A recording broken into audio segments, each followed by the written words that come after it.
ngesilnya juga harus rapat, nggak ada air yang bisa masuk ke dalam. Jadi untuk para pengendara yang power steeringnya udah full elektrik, disarankan jangan sekali-kali melewati genangan air.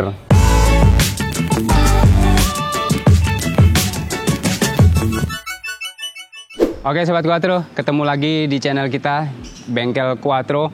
Kali ini kita akan membahas mengenai power steering. Apa itu power steering? Jenisnya apa aja? Kita akan bahas hari ini. Jangan kemana-mana, tetap ikuti channel kita.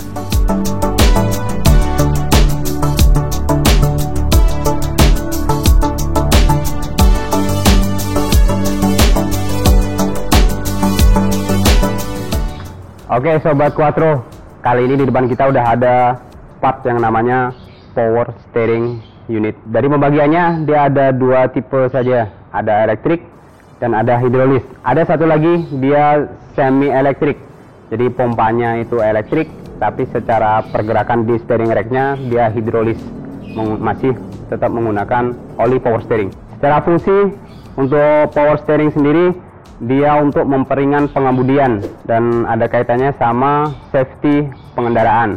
Dari segi perawatan, yang elektrik sama yang hidrolis sama, dua-duanya nggak boleh ada kebocoran. Terutama untuk elektrik ini sangat rawan dengan yang namanya air.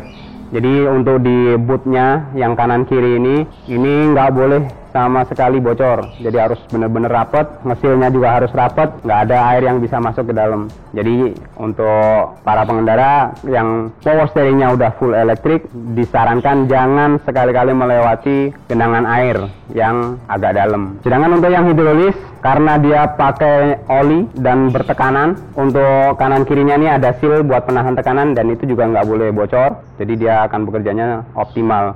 Untuk yang elektrik, ciri-ciri kerusakan sama ya sama yang hidrolis. Dia biasanya kalau emang motor di elektriknya bermasalah, dia akan berat. Tapi kalau untuk di hidrolis sendiri, selain berat, biasanya dia akan timbul bunyi.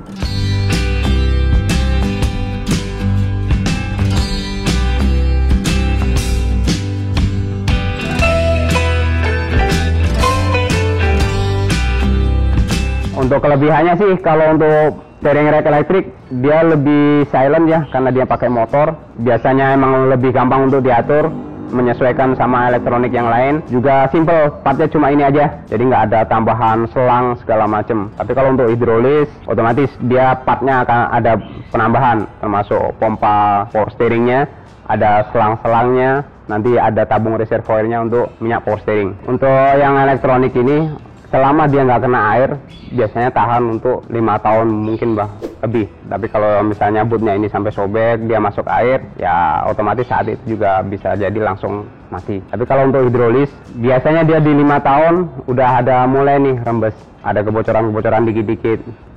Kita sarankan sih tiap 2 tahun sekali itu harus diganti untuk oli power steeringnya. Jadi biar dia secara kinerjanya tetap optimal. Oke Sobat Quattro, kalau misalkan ada kendala mengenai power steeringnya, baik itu yang full elektrik atau yang hidrolis, bisa menghubungi ke bengkel kami. Nanti kita cek dulu permasalahan di mana. Misalkan ada kabel yang putus, itu juga bisa mengakibatkan komponen ini nggak bekerja.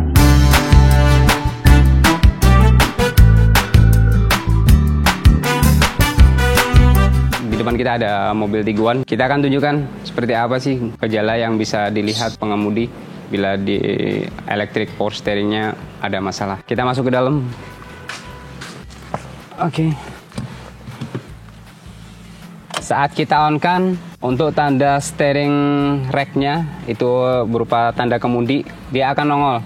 Kalau dia kesalahannya belum permanen, muncul di layar das panel ini warnanya kuning. Tapi kalau dia udah permanen kesalahannya atau misalkan jebol, dia akan merah. Dan itu sama sekali nggak bisa digerakkan atau berat banget untuk digerakkan. Cuma nanti pada pengecekan permasalahan dia dari mana. Kalau misalkan dari kontrol modulnya atau motornya sendiri, mau nggak mau harus ganti. Tapi kalau misalkan ada kesalahan yang masih bisa kita perbaiki, kita akan perbaiki.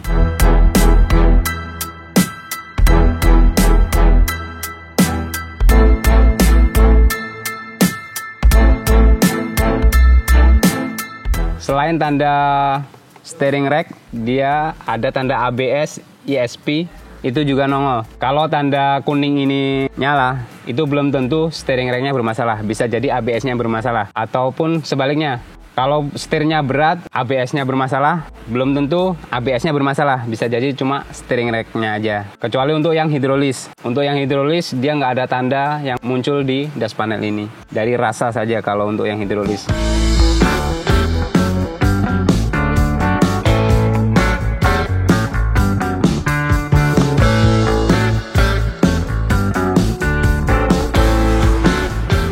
Oke Sobat Quattro, itu tadi pembahasan kita mengenai power steering, baik yang elektronik maupun yang hidrolis. Jangan lupa komen, like, and subscribe. Dan bila ada pertanyaan silahkan tulis di kolom komentar. Tetap ikuti channel kita di Bengkel Quattro. Sampai jumpa.